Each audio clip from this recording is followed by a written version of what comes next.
পা ছুটে যাচ্ছে। অনেক চেষ্টার পর উঠে দাঁড়িয়ে দেখি অন্য সব কামরা থেকেও পিলপিল করে মানুষ বেরিয়ে স্টেশনের গেটের দিকে ছুটে চলেছে। রাগ করে লাভ নেই, কার উপরই বা রাগ করব। নিমেষে প্ল্যাটফর্ম নির্জন নিঝুম হয়ে গেল। কাঁধের ব্যাগ আর পোশাক ঝেড়ে ঝুড়ে রুমালে মুখ মুছলাম। ট্রেনটা হুইসেল বাজিয়ে আস্তে সুস্থে চলে গেল। সেই সময় হঠাৎ মাথায় এলো ট্রেনের ডাকাতি হচ্ছিল সম্ভবত। তাই অত সব যাত্রী প্রাণ ভয়ে ট্রেন থেকে ঝাঁপিয়ে পড়ে পালিয়ে গেল। এতক্ষণে ভয় পেলুম। রাত 8টা বাজে। প্ল্যাটফর্মে আর স্টেশন ঘরে আলো জ্বলছে। গেটে মানুষজন নেই। সেখানে গিয়ে একটু দাঁড়ালুম। ডাকাতরা ট্রেন থেকে নেমে স্টেশন ঘরে ঢুকে হামলা করেছে কিনা দেখবার জন্য উঁকি মারলুম। না, স্টেশন ঘরে উর্দি পরা এক ভদ্রলোক চেয়ারে বসে চোখ বুজে ঝিমোচ্ছেন। তাকে বললুম, একটা কথা জিজ্ঞাসা করতে পারি? তিনি চোখ না খুলেই বললেন,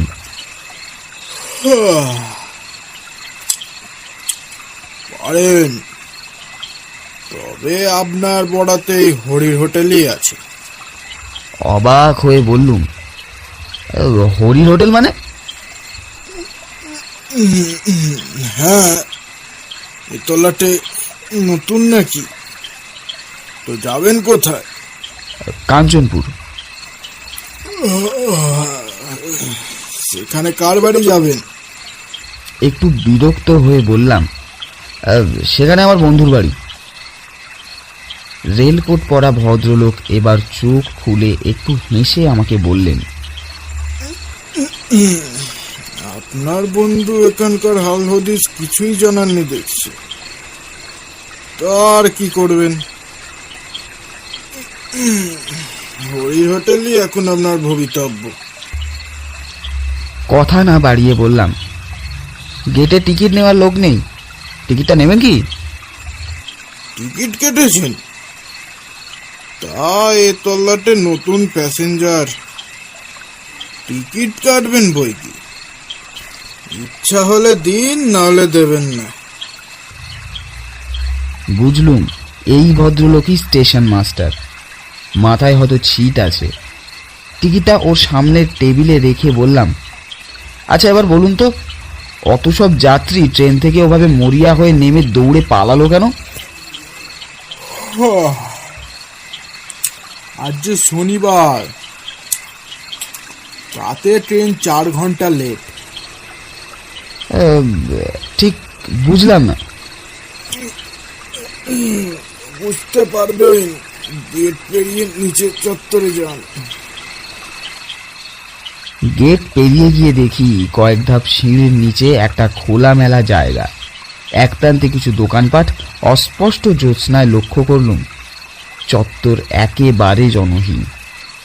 আমার সহকর্মী ও ঘনিষ্ঠ বন্ধু নির্মল বলেছিল স্টেশন থেকে নামলেই বাস, সাইকেল রিক্সা বা এক্কা গাড়ি কিছু একটা পেয়ে যাব। কিন্তু কোথায় তারা? একটা চায়ের দোকানে তখনও আলো জ্বলছিল। সেখানে গিয়ে বেঞ্চে বসলুম। বললাম, পরের বাস কটায় দাদা? চাওয়ালা আমার দিকে তাকিয়ে মুচকি হেসে বললেন, বাবু মশাইয়ের আশা হচ্ছে কোত্থেকে? কলকাতা। ঠিক ঠিক, তা যাওয়া হবে কোথায়? কাঞ্চনপুর। পরের বাস কখন আসবে? বাবু মশাই, এ রাত্রিরে আর বাস আসবে না, আসবে সেই ভোরবেলা। কেননা রাত্রিরে তো এই স্টেশনে আর কোনো ট্রেন থামে না। সাইকেল রিক্সা বা একা গাড়ি? চাওয়ালা হাসলো। আগে না, খামোকা কেন রাত্রিবেলা ওরা আসবে বলুন? বাবু মশাই, আপনি বড় ভুল করেছেন। আসবার সময় দেখেননি সোনাগড় জংশনে হঠাৎ ট্রেনের কামরায় বেজায় ভিড় হয়েছিল? মনে পড়ে গেল। বললুম, তুমি ঠিকই বলেছ, কামরা একেবারে ফাঁকা ছিল। হঠাৎ ওই জংশনে ভিড়ের চাপে কোণঠাসা হয়ে গিয়েছিলাম। আসলে ব্যাপারটা হলো, এ তল্লাটের অসংখ্য লোক সোনাগড়ে কলকারখানায় চাকরি করে। তারা প্রতি শনিবারে বাড়ি ফেরে, রোববারটা কাটিয়ে আবার সোমবার সোনাগড় চলে যায়। আপনি যদি ট্রেন থেকে নেমেই ওদের সঙ্গে দৌড়ে আসতে পারতেন, তাহলে হয়তো বাসে বা সাইকেল রিক্সা নয়তো একা গাড়িতে ঢুকে যেতে পারতেন। হ্যাঁ, সহজে পারতেন না, একটু কসরত করতে হতো বটে, এই যা। এবার ব্যাপারটা বুঝতে পারলুম। নির্মলের উপর রাগ হলো। এই ব্যাপারটা আমাকে তার খুলে বলা উচিত ছিল, কিন্তু আর রাগ করে লাভ নেই। তাছাড়া নির্মলের মেয়ের অন্নপ্রাশন কাল, রবিবার। আমি কবে যাব নির্দিষ্ট করে তাকে বলিনি, শুধু বলেছিলাম নিশ্চয় যাব, শনিবার পর্যন্ত অপেক্ষা করিস। বললুম, আচ্ছা দাদা, 1 কাপ চায়ের ব্যবস্থা করা যায়? চাওয়ালা গম্ভীর মুখে মাথা নাড়ল।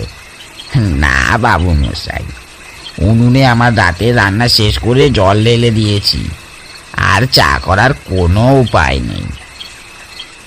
আচ্ছা, এখানে হরির হোটেলটা কোথায়? লোকটা কেমন যেন চমকে উঠল। হরির হোটেল?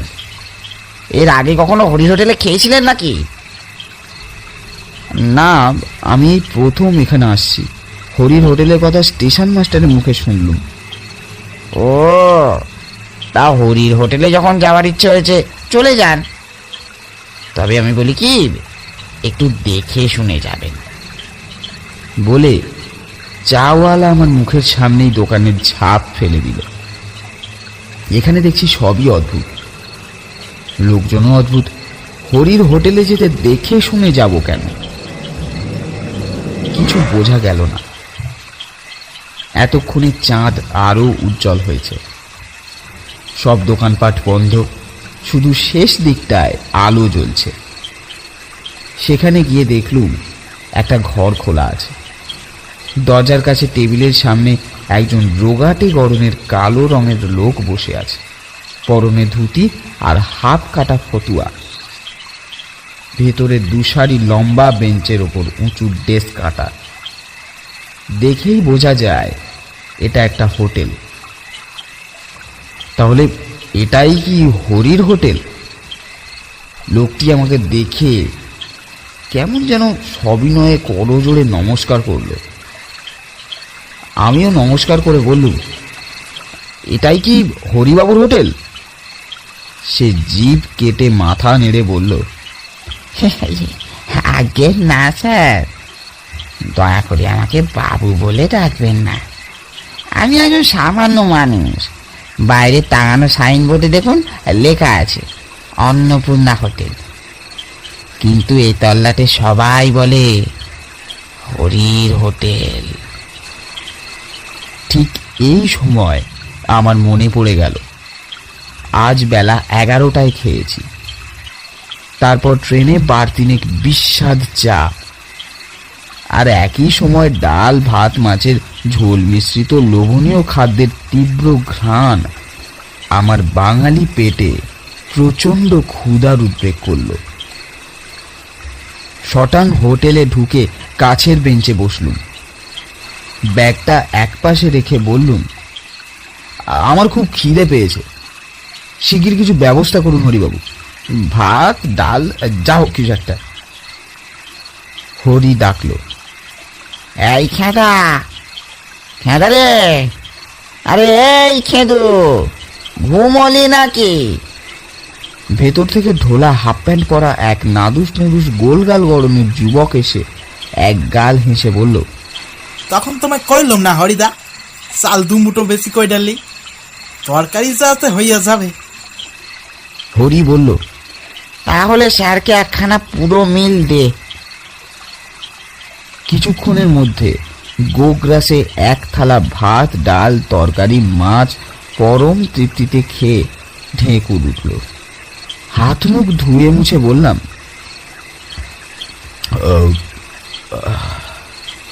অপূর্ব, খাসা আপনার হোটেলে রান্না হরিবাবু, খেয়ে এমন তৃপ্তি জীবনে পাইনি। হরি বলল, অথচ ব্যাটার ছেলেরা আমার হোটেলের নামে বদনাম রটিয়ে বেড়ায়। কি আর বলবো স্যার, আমার নামে থানায় পুলিশের কাছে নালিশ পর্যন্ত করেছিল।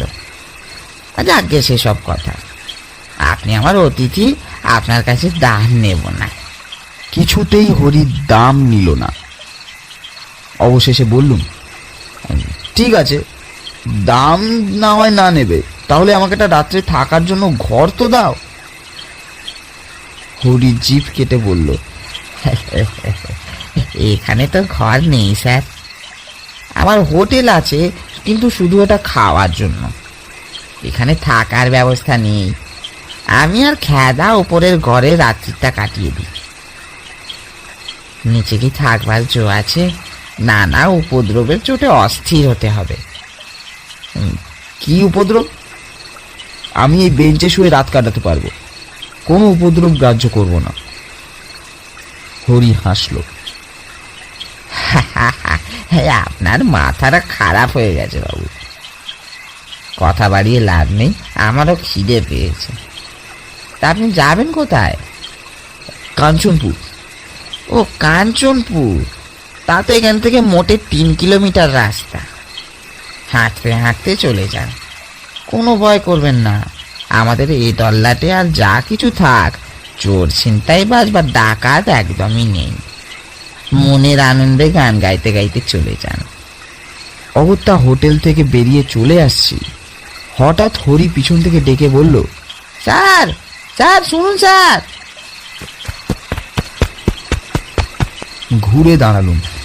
সে আমাকে অবাক করে ছটা অ্যান্টাসিড ট্যাবলেট আমার হাতে গুঁজে দিল। তাছাড়া বলুন, আপনি এই রাত্রির একমাত্র অ্যান্টাসিড খদ্দের। ট্যাবলেট কি হবে? আমার সার্টিফিকেটও হরি মুচকি হেসে বলে সে হোটেলের দিকে চলে গেল।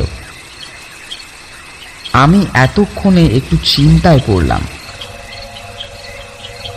খেতে তো সবই সুস্বাদু মনে হলো, তা খেয়েওছি প্রচুর।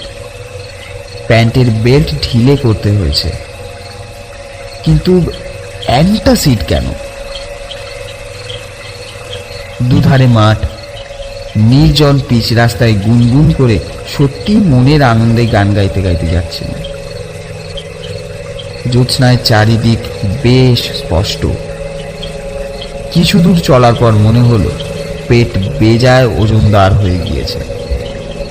তখন দুটো অ্যান্টাসিড ট্যাবলেট মুখে পুরে চুষতে থাকলো।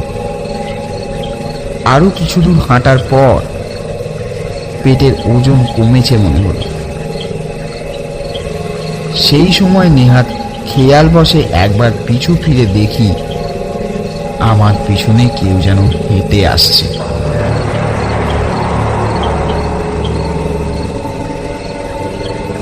একজন সঙ্গী পাওয়া গেল ভেবে দাঁড়িয়ে গেল।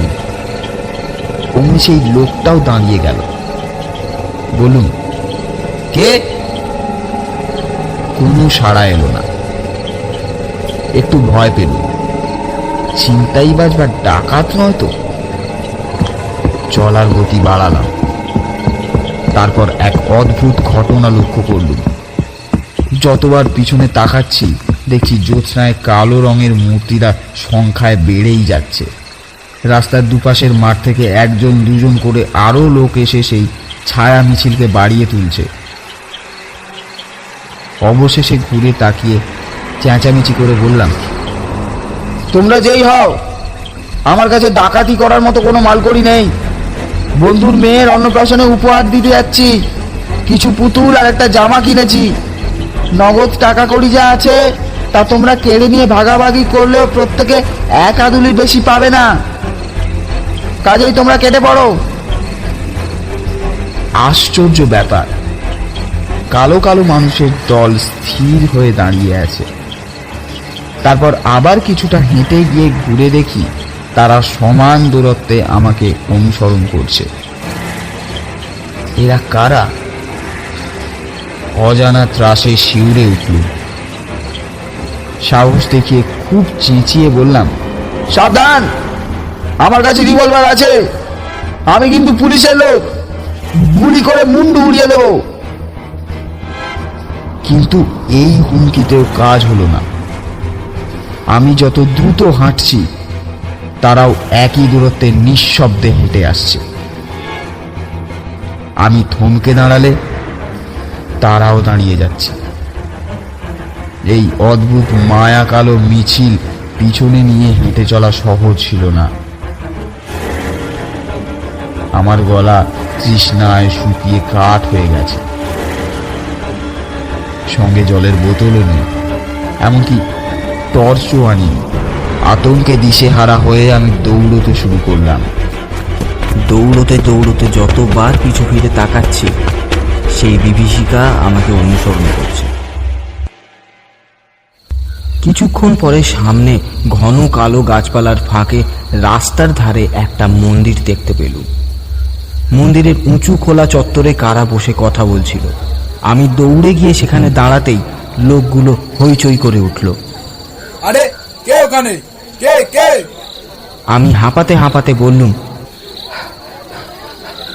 আমি আমি কেউ ধমক দিয়ে বলল, আরে আমিটা কে?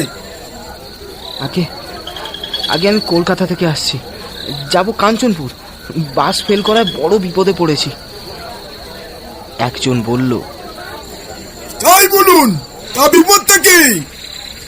একদল একদল কালো কালো লোক আমাকে ফলো করছে। সর্বনাশ! আপনি কি হরিণ হোটেলের খাবার খেয়েছেন? খেয়েছি তো, বড্ড খিদে পেয়েছিল, তাই খেয়েছি। আরে হরি হোটেলের খাবার খেয়েছে রে! কি সর্বনাশ, কি সর্বনাশ! আবার একা নয়, সঙ্গে হরি হোটেলে খাওয়া পুরনো দলটাকে সঙ্গে নিয়ে আমাদের গায়ে এসেছে। অমনি আবার হইচই পড়ে গেল। আরে পালা রে, পালা পালা, কি কোথায় আছিস? পালা পালা, তাড়াতাড়ি পালা, এই হরি হোটেলে খাবার খেয়ে এসছে রে, পালা। এই সব বলতে বলতে লোকগুলো মন্দিরের পিছনে উধাও হয়ে গেল।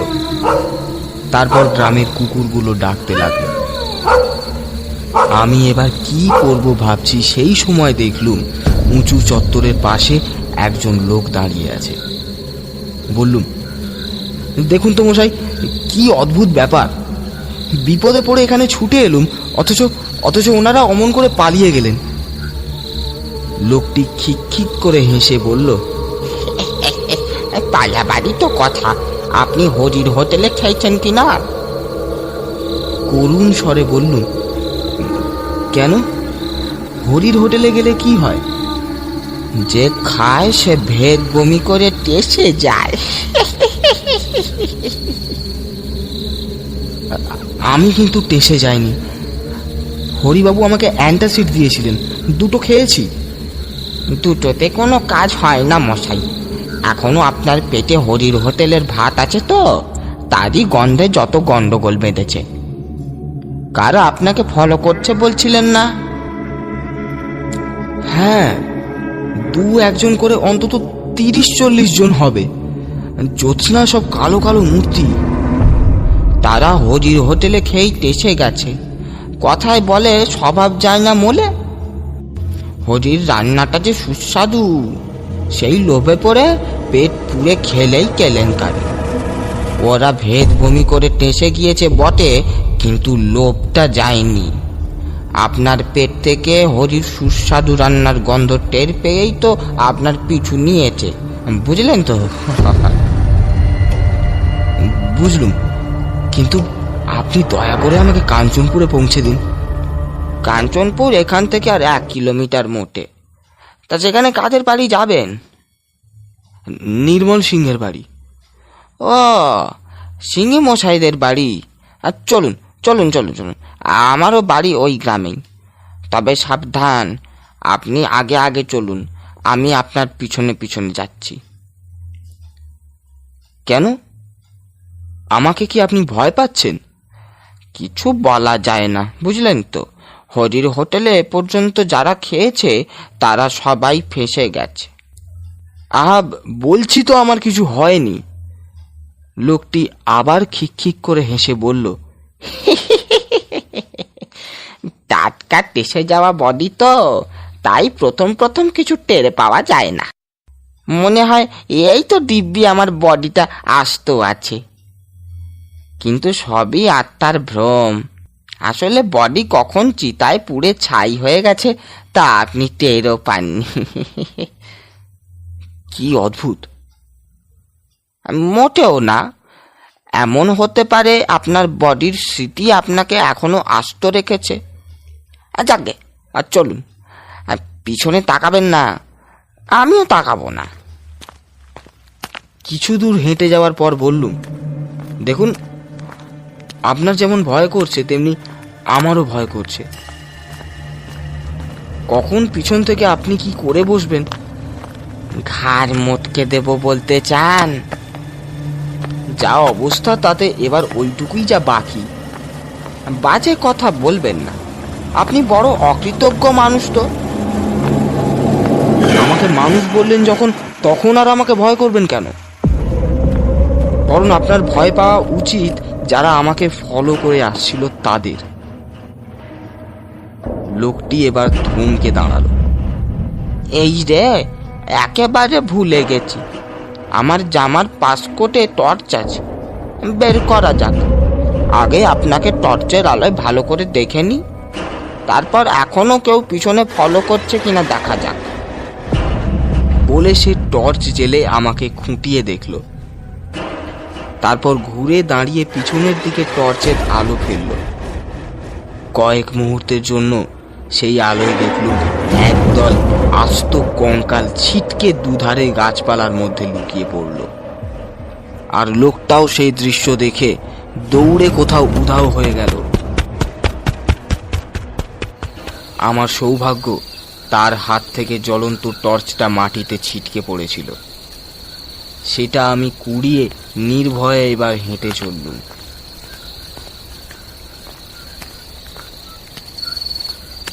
মাঝে মাঝে পিছন ফিরে টর্চের আলো ফেলে দেখছিলুম, কিন্তু আর কেউ আমাকে অনুসরণ করছিল না। বেশ কিছুক্ষণ চলার পর রাস্তার বাঁকের মুখে মোটর সাইকেলের উজ্জ্বল আলো দেখতে পেলাম। তারপর মোটর সাইকেলটা আমার কাছে এসে থেমে গেল।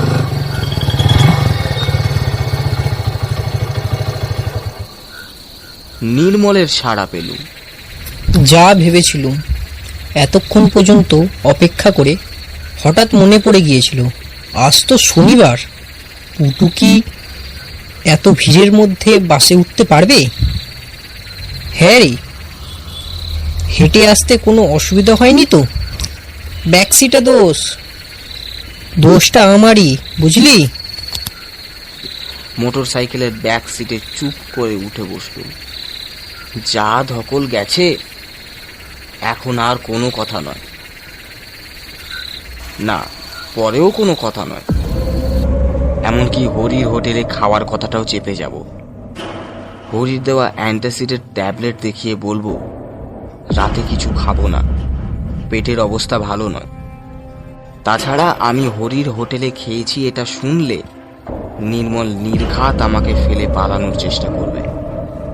তার মানে মোটর সাইকেলের অ্যাক্সিডেন্ট এবং আমি নিজেই ভূত হয়ে যাব। সর্বনাশ!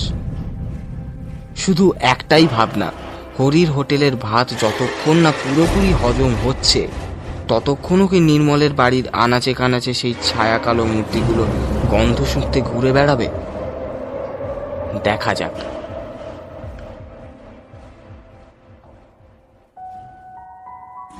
এতক্ষণ আপনারা শুনছিলেন সৈয়দ মুস্তফা সিরাজের লেখা হরির হোটেল।